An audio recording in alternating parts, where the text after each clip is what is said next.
สบายดีพ่อแม่ไอ้น้องเบิร์ดคนเด้อมาพบกับสสีอีกแล้วเส้นเก่าเส้นเคยสาวสีใส่บทห้องมาทุกคนมื้อนี้สีกาสีมาขอความช่วยเหลือนะทุกคนเนาะจากIRFC หรือว่าพ่อแม่ที่ว่าอยู่ทางฝั่งไทยหรือว่าฝั่งลาวเนาะที่ว่าติดตามสาวสีเนาะทุกคนมื้อนี้แม่สีได้รับข่าวหายเนาะทุกคนเนาะก็คือลุงบุญทุกคนลุงบุญเพิ่นอยู่บ้านผาหอยเนาะ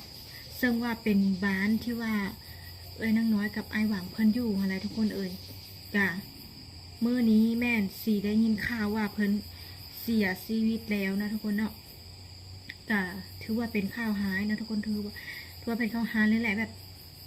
ลุงบุญทุกคนลุงบุญค่ะลาวบ่มีญาติพี่น้องเนาะลาวบ่มีไผเลยลาวอยู่โตคนเดียวเพื่อนกับแม่นเพื่อนกำลังน้อยๆทุกคนแต่สีก็ยังพันได้ลงตัวจริงดอกถ้าเป็นไผที่ว่าอยากไปติดตามแม่นอยากไปเบิ่งการเคลื่อนไหวแม่นอยู่ส่งสาวลาวเบาไทยเดินคนเด้อของไอหวังและก็น้อยนะทุกคนเนาะมื้อนี้แม่นมื้อสงสการเพิ่นมื้อวานนี้แม่นเพิ่นได้เสียชีวิตเนาะทุกคนเนาะซึ่งว่าครอบครัวเพิ่นก็ขาดเขินเนาะทุกคนเนาะไผที่ว่าอยากช่วยเหลือเพิ่นหรือว่าแบบอยากกินทานบ่แบบนี้ฮะนะกะสามารถทักมาหาสีได้เด้อทุกคนเด้อสีกะอยากช่วยเหลือทุกคนอยากช่วยเหลือแต่ว่าสีหาไปบ่ได้เนาะไปบ่ได้เพราะว่าสีเป็นวัดทุกคนสีบ่สบายเนาะผู้ดีมื้อวานเนี่ยสีคิดแต่ทุกคนคิดแบบคิดหาเรานะจักเป็นอะไรมื้อวานเนี่ยสีคิดหาเราคิดว่าเป็นหยังลุงบุญเราคือโบมาขายเครื่องเลยแบบปกติเราสิย้างเลาะขายเครื่องทุกคนอยู่ตลาดนะแต่ว่าโบเห็นลาวโดนเติบแล้วสสีโบเห็นนะสสีก็อยากไปทุกคนเลยอยากไปเนาะอยากไปงานเพื่อนนะแต่ว่าสีอายอยู่สีเป็นวัดอยู่ทุกคนเลยสีก็เลยไม่ได้ไปเนาะมีแต่สีว่าฝากกินทานนำไอสมหวังกับน้อยเนาะทุกคนเนาะกับคลิปนี้กับสิกะอยากมาขอความช่วยเหลือเนาะแบบใครที่ว่าอยากช่วยเหลืออยากเฮ็ดทานอยากกินทานเนาะทุกคนเนาะอยากกินทานอยากช่วยเหลือเพื่อนกะสามารถทำหาสีได้ด้วยทุกคนเด้อเงินทุกกีบที่ว่าได้จาก IIFC นี้สีจะฝากไปให้ไอสมหวังแล้วทุกคนเนาะไอสมหวังเพื่อนเป็นผู้ที่ว่า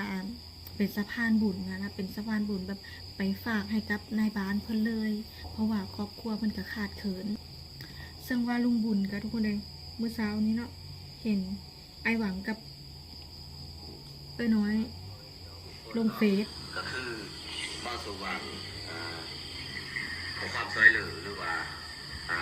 ส่วนพ่อแม่พี่น้องเฮ็ดบุญเนาะทำบุญก็คือลูกบุญพ่อเท่าบุญที่เคยยางสร้างไม้กระเถาเลาะขายคือเงินเลาะขายพัดขายมากไม้ขายอย่างนั้นตามทางแถวเทศบาลเมืองแซมบัวทองนี่นะหลายคนคือสิมุจากลาวเนาะตอนนี้นะตอนนี้นะเพิ่นเสียชีวิตแล้วลาเป็นคนอยู่คนเดียวนะบ่มีลูกมีแม่อยู่คนเดียวเพื่อนกำลังน้อยๆนะว่างานเป็นคนที่คาดเขินทุกยากหลายแหละการเมื่อคืนนี้ก็บ่สว่างก็ได้เข้าไปมีชาวบ้านได้ระดมซอยเหลือบางคนก็ซอยน้ำซอยอย่างบางคนก็ซอยเงินซื้อโลงศพเนาะเพราะว่าทางญาติพี่น้องคนกับบ่มีนะเป็นเล่ากับเป็นครอบครัวที่แบบว่าขาดเขินแห้งนะครับทางพี่น้องและกับทางนายบ้านเนาะการจัดตั้งต่างๆกับเฮดดีให้บ้านสมหวังเป็นสะพานบุญถ้าผู้ใดอยากซอยเหลือทางด้านวัตถุหรือว่าเป็นน้ำบ่ออย่างต่างๆกับบ้านสมหวังก็ยินดีเป็นสะพานบุญหรือว่าอยากทำบุญกินท่าน้ำเหล้ากับบ้านสมหวังจะบริเปิดทางบริจาคมีแต่ภายอยากกินท่านั่นแต่ให้ทักมาทางข้อความเนาะทักมาทางส่วนตัวบ้านสมหวังครับยินดีเป็นสะพานบุญให้ท่านจังใดก็ขอขอบใจลวงหน้านะครับช่วยเหลือกันในย่ำจะเป็นทุกคนเรียนบุรีของใครบุญมีเนอะคือพ่อแม่พี่น้องเพิ่นมาขายดอกแคแล้วว่ะซึ่งว่าลุงบุญเพิ่นก็อยู่บ้านผาหอยนี่แหละทุกคนเลยกะปีกายนี่เนาะทุกคนเนาะปีกายเนี่ยมีน้องคนหนึ่งว่าสีแบบ มาถ่ายเอาลุงบุญแน่แต่ว่าสาวสีก็บ่ได้ไปทุกคนเลยแล้วสาวสีก็ได้ถามว่าเพิ่นอยู่กับไผมันหยังอะนะกะมีได้ทุกคนมีพี่น้องแต่ว่าไม่ยังแบบบ่มีใครสนใจเราค่ะนะแหละเราอยู่ผู้เดียวเราอยู่ผู้เดียวแล้วก็มาแบบมาขายเครื่องหาพักมาเป็นดอกแค่เป็นหอยบ่แบบนี้ค่ะนะเป็นหอยแบบเพิ่นไปเก็บไม่ยังแล้วก็เอามาขายทุกคนเป็นแต่อีตนลาวได้ผู้เดียวอีกานี่ก็มีคนแซดมาสสีคือว่าอะไรแต่สสีบ่ได้ไปเนาะเนื่องจากตอนนั้นกะสสีกะอันนั้นนะข้าวยักษ์นี่แหละข้าวยักษ์ข้าการแล้วก็ส่วนหลายเลยสีบ่ได้ไปแบบสายบุญแบบนี้นะทุกคนแบบสายแบบพาไปชมแบบเฮือนคนที่ว่าแบบครอบครัวขาดเขินนะสีบ่ได้ไปแบบนั้นนะแบบสายแบบนั้นสีบ่ได้ไปมีแต่ว่าสีกะซวยเหลือดำหน่อยเพิ่นมากะซื้อซอยดอกเนาะซื้อซอยแล้วก็สีกะบ่ได้ถ่ายมีแต่น้อยเพิ่นถ่ายเนาะแต่ว่ามาเมื่อนี้ผัดได้ยินข่าวว่าเพิ่นเสียชีวิตนะทุกคนก็ผู้ใดที่ว่ามีจิตใจใส่ศรัทธาเนาะอยากช่วยเหลืออยากกินทานบ่มื้อนี้เพิ่นก็ส่งสการแล้วทุกคน